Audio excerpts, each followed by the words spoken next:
teaching 2.1, we had looked at the 10-year note seasonal tendency, where it has a strong tendency to rally in June. And we're looking at the 10-year note for September 2015 here. You can see how during the month of June of 2015, 10-year note did in fact make a low in June. And while the seasonal tendency is in force, how do you know the seasonal tendency is most likely going to occur? Well, the first step is you want to start looking to qualify the swings in relationship to the dollar index. And that's seen by looking at these lower lows here. So our delineation begins at the beginning of June 2015, and the subsequent lower lows that transpired after June 2015 began. We started seeing a slide in price.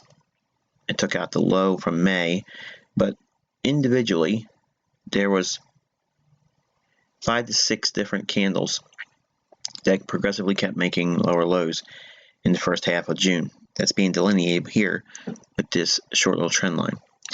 Now, in the dollar index, this is going to be ideally seen with a series of higher highs. That's how market symmetry should be posted and delivered in price.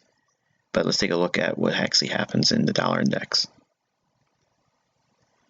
At that same moment, we can see that the dollar index for June 2015, immediately to the right or after June 1st trading day, we were making lower highs. So this is a crack in correlation, and we have confirmation now there is a trade idea unfolding in the 10-year Treasury note against the dollar index. It's further confirmed by seeing the interest rate market declining at that time. As the yield declines, the futures price on the 10-year note was actually rallying. Note also that the consolidation that the yield stayed in, which also led to a consolidation in dollar index, 10-year Treasury, and foreign currencies at the same time in 2015.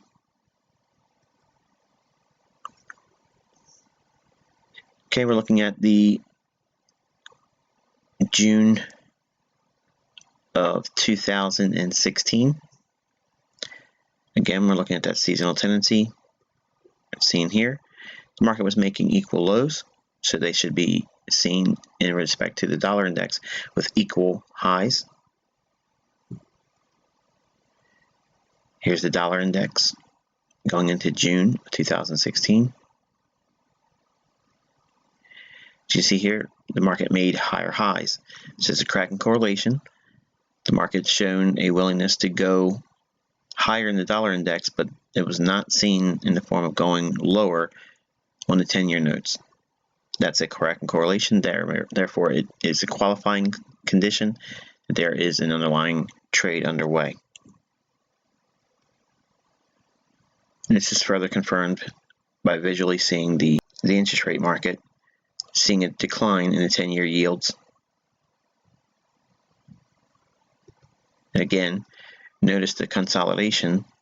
While it looks like if you zoomed in really tight, it would look like an uptrend, but we're still in a rather large consolidation. And that is attributing factors to why the currency markets had a consolidation this period of time.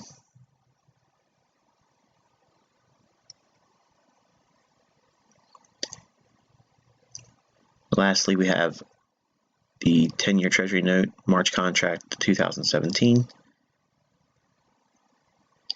We have a lower high. Now, I know you're looking at that big wick on the elections, but just dispel that for a moment. Focus on the market structure alone without that wick. We have lower high formed in the first couple days of November relative to the mid-October highs. So that should be seen supported in the dollar index as well, just contrary. In fact, we see a lower low. So for the dollar index to have a lower low here, we should have seen a higher high form in the 10-year note. That didn't happen. We see the opposite with a lower low in dollar index. We don't see the higher high in 10-year Treasury notes as you would expect to see with the lower low in dollar index. Again, it's going to be a mirror image of everything you see for perfect symmetry. When that symmetry is broken, it indicates that there is a underlying trend or manipulation underway. You can also see the open interest decline in November, supporting the idea that there was short covering by the smart money, and the dollar index moved up as a result. Again, because the 10-year note was in a move that was trending and had more range to go lower, that supports the trending move on the dollar index, where I was allowed to trade for 2 complete months. And you can see it's supported with the increase in the interest rate yield on the 10-year note during that time when the dollar rallied. Markets seek yield, and if the interest rate's increasing, therefore the dollar has a strong tendency to want to rally as well. Now, as a side note, when we see these things occurring in the price, you want to be blending these ideas with the quarterly shift concepts that's been taught in this month's content. So if we're looking for the next 3 to 4 months potential next swing, not that we're holding for that period of time, or our time horizon is 3 months out. Generally, it's going to be half that time frame for the trade setups to come to fruition and complete. Sometimes the trades will last longer and go a full duration of 3 months, and sometimes a little bit longer. But as I mentioned in this mentorship, my time horizon is about 3 months. I think it's pretty much as realistic as you're going to get, because long-term trends, while they all generally stay in a long-term trending environment, they can reverse, and if it's in a long-term uptrend, you don't want to be trying to pick the top. So it's important that I remind you every time we talk about this that my focus primarily is looking at a time horizon of 3 months, with the expectation I'm going to trade with a position that may go up to 3 months, but rarely, admittedly, I don't hold that long. It's usually half that time frame. But you can go in and look at these times when the seasonals align, and there are qualifying SMT divergences between the dollar index and the 10-year note. When they have that pattern there, you can also qualify it with an intratrade triad, or you can go into a Forex currency pair and look for a SMT divergence against the dollar index that way. Those ideas blended together, not that you need both of them, but one of them will give you a qualification for a trade idea that may be unfolding for a quarterly shift.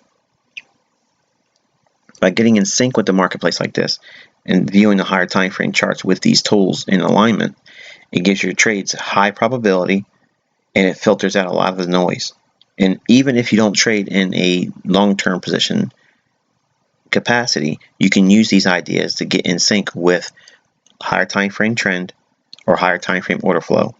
And by doing that, it puts all of your swing trade, short-term trade, day trade, and scalps in line with institutional order flow. And with that, it's very hard to go wrong. Not perfect. It doesn't negate the opportunity for you to lose money, but it certainly does put the odds in your favor. Until next time, wish you good luck and good trading.